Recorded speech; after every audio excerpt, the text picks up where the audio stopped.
আসসালামু আলাইকুম। তো আশা করি সকলেই ভালো আছেন। তো আমরা গত ক্লাসে দেখেছিলাম যে আমরা কিভাবে Adobe Illustrator এবং Photoshop ডাউনলোড করে ইনস্টল করতে পারি।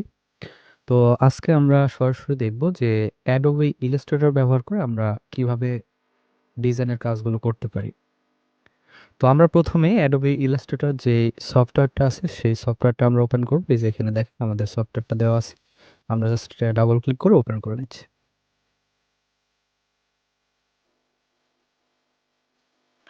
তো ওপেন হওয়ার পরে আপনারা এখানে ২ টা অপশন পাবেন। একটা হচ্ছে ক্রিয়েট নিউ আরেকটা হচ্ছে ওপেন। তো ওপেনটা আমরা পরে দেখব। আগে আমরা ক্রিয়েট নিউ এর যে অপশনটা, ক্রিয়েট নিউটা আমরা কিভাবে কি করতে পারি না করতে পারি এটা আমরা দেখব। আমরা যেহেতু নতুন আমরা এখানে ডিজাইন করতে আসছি। তো আমরা এখান থেকে অবশ্যই ক্রিয়েট নিউ যে অপশনটা আছে এটা আমরা বেছে নিচ্ছি। তো ক্রিয়েট নিউ এ ক্লিক করলে আপনি এখানে কয়েকটা অপশন পাবেন। এই যে রিসেন্ট, তারপর সেভ, তারপর মোবাইল, তারপর web, print, film and video, art and illustration. তো এই অপশনগুলো আমি কি কাজ একটু আপনাদের যদি বলি তাহলে বুঝবেন। তো রিসেন্ট এখানে আপনারা সমস্ত রিসেন্ট ফাইল পাবেন। আপনি যে কাজগুলো করবেন, মনে করেন একটা কাজ একটা ডিজাইন আপনি করেছেন, করার পরে সেটা সেভ করে কেটে দিয়েছেন। তো আপনি রিসেন্টে আসলে সেই ফাইলটা এখানে দেখতে পারবেন।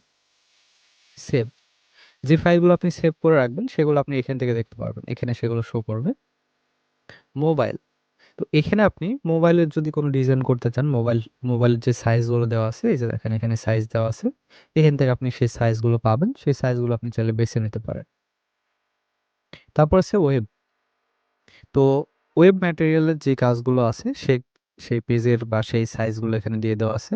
তো এখান থেকে আপনি এগুলো ডিজাইন অনুযায়ী নিতে পারবেন। যে সাইজটা আপনার প্রয়োজন হবে সেটা আপনি এখান থেকে নিতে পারবেন। তারপর আছে প্রিন্ট। এই যে প্রিন্ট ম্যাটেরিয়ালের ক্ষেত্রে আমি যেটা বলছিলাম, তো প্রিন্ট ম্যাটেরিয়ালের ক্ষেত্রে আপনারা এখানে এই যে সাইজগুলো পাবেন। তারপর সে ফিল্ম অ্যান্ড ভিডিও, এই সেম ভাবে এরকম এই যে দেখেন আমাদের এখানে সাইজ দেওয়া আছে। তো এগুলো পরবর্তীতে আপনারা আমি আলোচনা করলে এগুলো আপনারা ক্লিয়ার হয়ে যাবেন, সমস্যা নেই। তারপর এই যে আর্ট অ্যান্ড ইলাস্ট্রেশন, তো এখানে সবকিছু এখানে দিয়ে দেওয়া আছে। তো এখানে আপনি একটা জিনিস দেখেন, আমি যখন ওয়েবে যাচ্ছি, ওয়েবে যাওয়ার পরে এখানে আমি যদি একটা সাইজে আসি, তো এখানে দেখেন আমাদের ওয়েট, হাইট সবগুলো দেওয়া আছে। আর এইখানে দেখেন আমাদের কালার মোডটা দেওয়া আছে কিন্তু RGB কালার। কারণ আমি আপনাদের বলেছিলাম যে ওয়েব ম্যাটেরিয়ালের যে কাজগুলো আমরা করব, মনে করেন আপনি বিভিন্ন পেজের ডিজাইন করছেন, বা ফেসবুকের পোস্ট ডিজাইন করছেন, বা ইউটিউবের থাম্বনেল ডিজাইন করছেন। তো এগুলো কিন্তু আমাদের ওয়েবসাইটে আপলোডের জন্য বা আমরা ওয়েব ম্যাটেরিয়ালের কাজে বেশি ব্যবহার করব। এগুলো আমরা সাধারণত প্রিন্ট করব না, তাই না? তো সেই জন্য দেখেন এখানে কালার মোড আসছে কি RGB কালার, কারণ এটা ওয়েব ম্যাটেরিয়াল। আপনি যখন প্রিন্টের এখানে যাবেন, এখানে দেখেন আমাদের পেজ সাইজ দেওয়া আছে, আর এখানে দেখেন কালার মোডটা কি দেওয়া আছে, CMYK কালার। কারণ আপনি প্রিন্ট ম্যাটেরিয়ালের যখন কাজগুলো করবেন অবশ্যই কালার মোডটা থাকবে কি আমাদের CMYK, ঠিক আছে? ওকে। তো আমরা প্রথমে ওয়েব ম্যাটেরিয়ালের কিছু ডিজাইন নিব, ওয়েব ম্যাটেরিয়ালের কাজ শিখবো আমরা প্রথমে, আমরা প্রিন্টটা পরে দেখব। এখানে ওয়েবে আসার পরে আমরা এখান থেকে যেকোনো একটা সাইজ জাস্ট নিয়ে নিচ্ছি আপনাদের দেখানোর জন্য। এখান থেকে আমি একটা সাইজ নিলাম, দেন ক্রিয়েট। তো এখানে দেখেন আমাদের প্রথমে একটা পেজ চলে আসছে, ফাঁকা পেজ। তো এই পেজটাকে বলা হয় মূলত আর্টবোর্ড, ঠিক আছে? এটাতে আমরা ডিজাইন করব, সেজন্য এটাকে বলা হচ্ছে আর্টবোর্ড। তো আমি প্রথমে আপনাদের কিছু টুলস নিয়ে আলোচনা করব। আজকে আমাদের প্রথম যেহেতু ক্লাস ইলাস্ট্রেটরের, তো আমি কিছু টুলস নিয়ে প্রথমে আলোচনা করব। তো প্রথমেই যে টুলসটা আছে, এই যে এখানে দেখেন আমাদের সিলেকশন টুল, ঠিক আছে? এটা হচ্ছে সিলেকশন টুল, আর এটা আপনি ভি দিয়ে নিতে পারবেন, কিবোর্ডের ভি বাটন দিয়ে নিতে পারবেন। এর পাশে আছে আমাদের ডাইরেক্ট সিলেকশন টুল, ঠিক আছে? তো এই সিলেকশন টুলের ব্যবহার আপনাকে সব জায়গাতে করতে হবে। আপনি যেই কাজটাই করেন এই সিলেকশন টুল দিয়ে আপনি জাস্ট ওটা সিলেক্ট করতে পারবেন। আচ্ছা, আমি আপনাদের একটু দেখাই তাহলে এটা বুঝবেন। তো প্রথমেই আমি এখান থেকে রেক্ট্যাঙ্গেল টুলের ব্যবহারটা আপনাদের দেখাবো, আর এটার শর্টকাট কি হচ্ছে এম, ঠিক আছে? তো আমরা এখানে ক্লিক করলাম। ক্লিক করলে দেখেন আমাদের সামনে এই যে প্লাস আসছে একটা, তাই না? তো এখন যদি এখানে আমরা চেপে ধরে এটা টান দিই, তাহলে দেখেন এই যে আমাদের একটা রেক্ট্যাঙ্গেল তৈরি হয়েছে, তাই না? তো এখানে কিন্তু আমাদের পুরোটা সাদা হয়ে আছে, কারণ এখানে কোনো কালার দেওয়া নাই। তো এখানে মাঝখানে যে কালারটা, মাঝখানে যে বর্ডারের ভেতরে যে অংশটুকু দেখতে পাচ্ছেন, এইখানে আপনি যে কালারটা নেবেন, এই ভিতরের যে কালারটা, সেই কালারটাকে বলা হয় মূলত ফিল কালার। আর এই যে বর্ডারটা দেখতে পাচ্ছেন, এই যে বর্ডার, সাইডের যে বর্ডারটা আছে, এই বর্ডারটার যে কালারটা, সেটার নাম হচ্ছে স্টক কালার। ঠিক আছে? তো আমরা প্রথমে ফিল কালারটা নিব। এই যে এখানে দেখেন আমাদের এটা ফিল কালার, আর নিচে যেটা দেখছেন এটা হচ্ছে স্টক কালার। ঠিক আছে? তো আমরা ফিল কালার, এই ফিল কালারটা এখানে ক্লিক করব। তারপরে আমরা এখান থেকে জাস্ট যে কোনো একটা কালার আমরা সিলেক্ট করে ওকে দিয়ে দিলাম। তো তাহলে দেখেন এই যে আমাদের সামনে একটা কালার চলে আসছে। তো এটা আমাদের ফিল কালার, আপনারা এটা বুঝছেন, কিন্তু এই সাইডের যে স্টক কালারটা সেটা কিন্তু ভালো মতো বোঝা যাচ্ছে না, কারণ এখানে সাইজটা খুবই কম দেওয়া আছে বর্ডারের। আচ্ছা, তো এই সাইজটা আপনি এখান থেকে বাড়াতে পারবেন। তবে এখানে আপনি একটা শর্টকাট অপশন নিতে পারেন। তো আমি আপনাদের দেখাই দিচ্ছি কিভাবে সেটা নেবেন। আমাদের এখানে আমরা উইন্ডোতে ভিউতে যাব। তো এখান থেকে উইন্ডোতে যাব। উইন্ডো থেকে আমরা জাস্ট যে কন্ট্রোলের অপশনটা আছে, এই যে কন্ট্রোল, এই কন্ট্রোলের অপশনটায় ক্লিক করব, তাহলে আমাদের এই কন্ট্রোলটা চলে আসছে। এই যে দেখেন কন্ট্রোল, এই যে দেখছেন? তো এই কন্ট্রোলটা আমাদের সব জায়গাতেই প্রয়োজন হবে।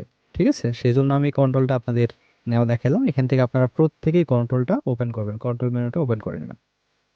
তো এখানে দেখেন এই যে স্ট্রোকের পাশে আমাদের দেওয়া আছে 1 pt, তার মানে এটা হচ্ছে একদম সিম একদম কম যে সাইজটা, সর্বনিম্ন যে সাইজটা সেটা দেওয়া আছে আমাদের স্ট্রোকের।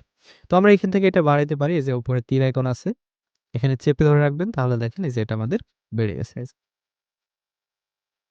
তো এরকম ভাবে আপনারা স্টক কালার কম বেশি করতে পারবেন। তো সিলেকশন টুল, এই সিলেকশন টুলের ব্যবহার কি জানেন? এখানে ক্লিক করবেন, ক্লিক করে এখন দেখেন আমরা যদি এখানে যাই, এখানে গেলে এই যে পাথের একটা অপশন আসছে না, এখানে ক্লিক করবেন, তাহলে দেখেন এটা আমাদের সিলেক্ট হয়ে গেছে।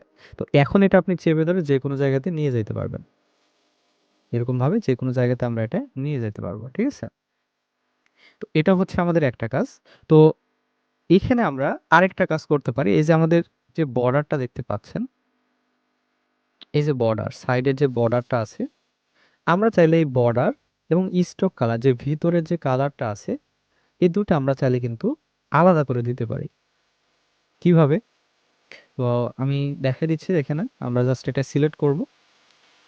এটা আমরা সিলেক্ট করার পরে আমরা কি করব? অবজেক্টে যাব।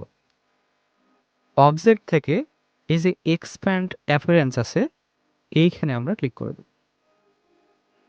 তো এখানে ক্লিক করার পরে এখান থেকে জাস্ট আমরা এটা আনগ্রুপ করব। ঠিক আছে? আনগ্রুপ করব, এটা গ্রুপ আকারে আছে। আনগ্রুপ করলে কি হবে? দুইটা আলাদা আলাদা হয়ে যাবে। ঠিক আছে? তো আমরা এখান থেকে রাইট বাটনে ক্লিক করব। এখান থেকে আমরা যে আনগ্রুপ যে অপশনটা আছে, এইখানে আমরা ক্লিক করে দেব। এখন দেখেন আমরা যদি এই যে বর্ডার, এই বর্ডারটা ধরে যদি আমরা এটা টান দিই, দেখছেন আলাদা হয়ে গেছে। এরকম ভাবে আপনারা চাইলে এই যে স্টক কালার আর ফিল কালার দুইটা আলাদা করতে পারবেন, কোনো অসুবিধা নেই। ঠিক আছে? আচ্ছা, এইটা একটা কাজ। তো এটা আমি ডিলিট করি। তো এইখান থেকে দেখেন আমি একটা রেক্ট্যাঙ্গেল টুল যখন নিব, সেটা আমরা রেড কালার দিয়ে দিচ্ছি। তো এখানে যখন আমি একটা রেক্ট্যাঙ্গেল টুল টানছি, তো দেখেন আমাদের সাইডের সব সাইড কিন্তু একই সমান হচ্ছে না। আপনি যদি এখানে এভাবে টান দেন, দেখেন একদিক কম বেশি আছে, তাই না? একদিক ছোট একদিক বড় আছে। তো এইটা আমরা মানে সব দিকে একই সমান কিভাবে নেব? তো আপনি জাস্ট শিফট, আপনার কিবোর্ডের যে শিফট অপশনটা আছে, শিফট বাটনটা আছে কিবোর্ডের, শিফট বাটনটা চেপে ধরবেন।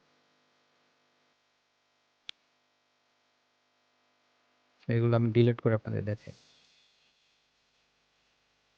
তো শিফট বাটন চেপে ধরার পরে আপনি যখন এটা টানবেন, এই যে দেখেন আমরা যেভাবেই টানি না কেন আমাদের সব দিকে একদম সেম টু সেম সমান বর্ডার শো করছে। এই যে দেখছেন আমাদের সব দিকে কিন্তু এখন সমান আছে। তো এই কাজটা আপনি আরেকভাবে করতে পারেন। এখন মনে করেন আমরা এই যে শিফট ধরে যখন টান দিচ্ছি,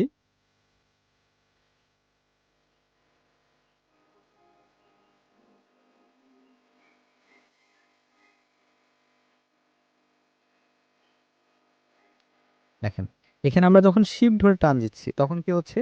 একদিকে আসছে, তাই না? তো এখানে আমি যদি শিফট এবং অল্ট দুটো যদি একসাথে ধরে টান দিই তাহলে কি হচ্ছে দেখছেন?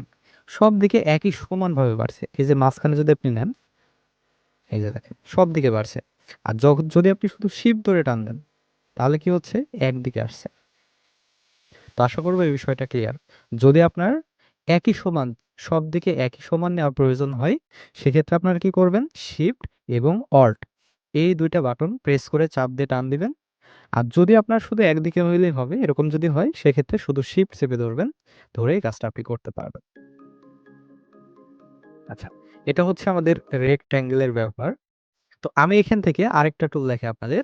সেটা হচ্ছে ইলিপ টুল। ইলিপ টুল এটা আপনাকে ওই যে বৃত্ত যেটা আপনারা বলেন সেটার নাম হচ্ছে ইলিপ টুল। ঠিক আছে? এটা হচ্ছে ডিজাইনের ভাষায় ইলিপ টুল। তো আমরা এখান থেকে ইলিপ টুলটা নিচ্ছি। এটাও সেম। আপনি যদি শিফট চেপে টান দেন তাহলে সব দিকে একই সমান হবে।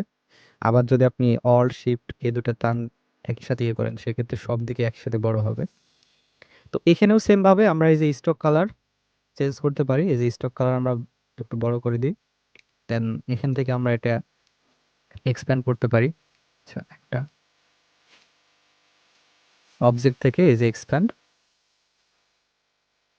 করে দিলাম আমরা। দেন এখান থেকে এটা আমরা আনগ্রুপ করে দিব। এই যে আনগ্রুপ। দেন আমরা বর্ডারটা ধরে টান দিলে এটা আমরা আলাদা করতে পারবো। ঠিক আছে? আচ্ছা, তো এইখান থেকে আমি আপনাদের মনে করেন আমরা এখানে একটা পতাকা আঁকাবো। একটা পতাকা আঁকাবো আমরা।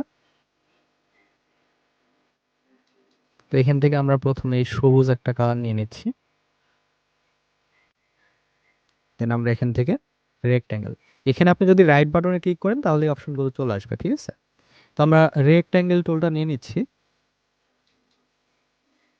আমরা একটা মাপ নিয়েছি এখানে। দেন আমরা কি করব? আমরা ইলিপ টুলটা নেব, নিয়ে একটা বৃত্ত আঁকাবো। তো বৃত্তর কালারটা আমরা রেড কালার দিয়ে দেবো এখান থেকে। এখান থেকে এটা আমরা রেড কালার দিলাম। আচ্ছা, সরি আমার এটা আঁকানো হয়নি। তো আমরা শিপ শেপে অবশ্যই নেব। ঠিক আছে? বৃত্তটা আমরা শিপ শেপে নেব। তো আমরা এটার কালারটা দিয়ে দিই রেড কালার। ওকে। আচ্ছা, তো এইখানে দেখেন আমাদের কিন্তু ২ টা এখন আলাদা, আলাদা আছে। এই যে দেখেন। এটা আলাদা, এটা আলাদা। তো এখন যদি আমরা এই ২ টে একই সাথে মানে মাঝখানে নিতে চাই, এই বৃত্তটা আমরা এখন কি করব? এটার মাঝখানে নেব। তাই না? এটা কিন্তু আমাদের কম বেশি হয়ে আছে। তো এইটা নেওয়ার জন্য আপনি এই যে উপরের দিকে দেখেন আমাদের এখানে এই যে সেন্টারের অপশন আছে। এখানেও পাবেন, এখানেও পাবেন। ঠিক আছে? তো আমরা কি করব? এই যে সেন্টার যে অপশনটা আছে এই সেন্টারে এখানে ক্লিক করব। তাহলে আমাদের এটা একদম মাঝামাঝি আসবে। তো এখন দেখেন আমাদের উপরে আর নিচে কিন্তু কম বেশি হয়ে আছে। তাই না? আমরা কি করব? এই যে এইখানে আমরা ক্লিক করব। তাহলে দেখেন খুবই সুন্দর মতো আমাদের এটা একদম মাঝ বরাবর চলে আসছে। তো আপনি যখনই আপনার যদি কোনো ডিজাইন একই সমানভাবে নেওয়া প্রয়োজন হয় মাঝ বরাবর একদম, আপনার যদি কোনো ডিজাইন একদম মাঝ বরাবর নেওয়ার প্রয়োজন হয়, সেক্ষেত্রে আমরা কি করব? ২ টা আমরা সিলেক্ট করব এরকমভাবে। দেন এই যে মাঝখানে যে অপশনটা আছে আমরা এভাবে নিলে আমাদের এটা মাঝ বরাবর চলে আসবে। এই যে। তো আশা করব আপনারা এই বিষয়টুকু বুঝতে পারছেন, ক্লিয়ারলি বুঝেছেন। তো আমাদের আজকের ক্লাসটা এতটুকুই। আমরা পরবর্তী ক্লাসে আরো অনেক কিছু শিখব। তো সকলকে অসংখ্য ধন্যবাদ। আসসালামু আলাইকুম।